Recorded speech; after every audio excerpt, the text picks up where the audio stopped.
Okay, part 2, well, part 3, actually, of the Lesser Banishing Ritual of the Pentagram. Now, if you've been following me thus far, every night, and you should be doing this every night, at least once a day, you cast your circle, relaxation ritual, Kabbalistic cross, which is the beginning of the Lesser Banishing, and now moving on to the formulation of the pentagrams. This is the part of the ritual that banishes. Anybody who thinks performing the Kabbalistic cross banishes entities is a little off their rocker.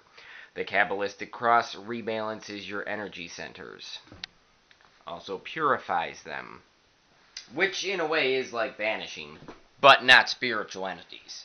And that's what this is for. You perform this part of the ritual, and the reason why the Lesser Banishing Ritual is such an important function prior to evocation is you are banishing any entities that might be hanging around waiting to lie to you. Say you evoke Visago, but you didn't perform a Lesser Banishing Ritual of the Pentagram. There's a very good chance that you're just talking to the closest entity, which will always lie and tell you it is whatever you want it to be because it wants to be acknowledged. It needs your energy so that way it can exist. Without acknowledgement, it doesn't exist. And that's why so many ghosts, spirits, whatever, they need to feed off fear. They need that fear to exist because that's one of the only ways that they can get acknowledgement. So, formulation of the pentagrams. Whether you have an altar or not, or whether you have enough space for an actual circle, is irrelevant. If you don't have an altar and you don't have a space for a circle, just stand somewhere and pivot in one place. So when you're facing east, just face east, and then when you turn, just turn to face west. But if you do, and I don't have an actual 9-foot circle, so I just make do with what I have, and then this is my altar. You will be standing in the middle of your altar, just perform the Kabbalistic cross. Now, after that is done, you will move out this way to the front of the east. Now, you are in the east, facing east. And you will vibrate the God name, Yad, He, Vav, He, as long and drawn out as possible. Now, if you are a certain faith, which there are some that consider that to be not unpronounceable, but unspoken. So if you have a problem saying Yad He Vav He, you can use Yehovah, or Yahweh, or whatever you feel comfortable with. I like Yad He Vav He, but then again, I'm not Jewish, I'm Italian. So, you formulate the pentagram in the east, vibrate Yad He Vav He. Now, one thing that a lot of people don't tell you is the sign of the Enterer. You will formulate this pentagram with your index finger on your power hand. After you formulate the pentagram, you visualize it as a shining blue star. Now, before vibrating the God name Yad He Vav He, you will stand and you will inhale. And as you inhale, bring both of your hands up to your eye level with closed fists and the index fingers pointing outwards. And as you inhale, visualize the energy going through your nose and down your feet into the ends of the earth. Because you are no longer in the center of the circle, you are no longer at the center of your solar universe.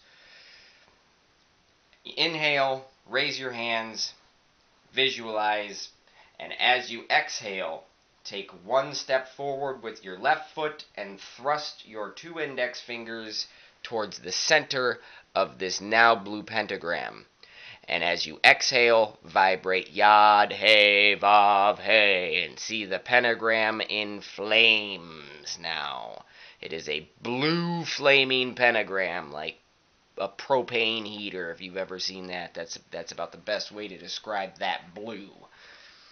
Now that is the sign of the Enterer, and you will make that specific posture while formulating each of these pentagrams.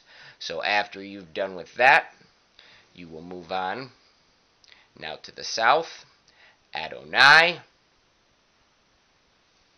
to the west, Eheye, and then to the north, Agla, which is an acronym for something else we'll get into later.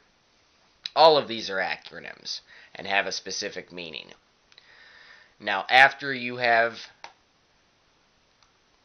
performed the pentagram at the north and vibrated Agla, you will return this way, down and around and back to the center. Always clockwise. Always clockwise. Now that you have formulated the pentagrams, you've vibrated the names, and you're back at the center of your circle, you will envision a beam of white light connecting all of these. And I should have said that earlier, is after formulating the first pentagram and performing the sign of the Enterer and vibrating the names, you hold out your right, power hand index finger to the center and trace a white line to the next one. Then you make the pentagram, enter, trace the line to the next one, trace the line to the next one, trace the line back to the beginning. And then once you're in the center again, you visualize that ring become a sphere going all directions, 360 degrees around you, formulating a brilliant white sphere with these blue flaming pentagrams on the outside. You are now encompassed in this brilliant white sphere with the pentagrams on the outside. And this is the formulation of the pentagrams. Sorry for kind of sloppy presentation on this one, but I just woke up. That is what is important, is the visuals, the blue pentagrams, and the vibrating of the God names to seal them. And make sure you're connecting them with that white light. So you are forming, that is part 2 to casting a circle. Before you do any of this, whether or not you actually draw a circle on the ground is irrelevant to the fact that you need to be drawing it with your mind. Because you could draw a circle on the ground all you want. If you're not drawing it in your mind as well, it's useless. It doesn't do anything. You have to know it's there. Actually, it being physically there is irrelevant to the fact of you knowing it's there, and that's another aspect of this. You formulate the pentagrams to banish all the entities hanging around, and then that brilliant white line connecting them, when it turns into a sphere, it seals you in. So now that everything's been banished, if it tries coming back, it's not going to be able to get in. Because now you are encased in a brilliant white sphere of energy. Now, after you visualize that, you will stay in the center and take a cross form, which is standing with your feet side by side and your arms out to the side. And this is the beginning of the evocation of the archangels. We'll get to that in the next video. I'll be right back.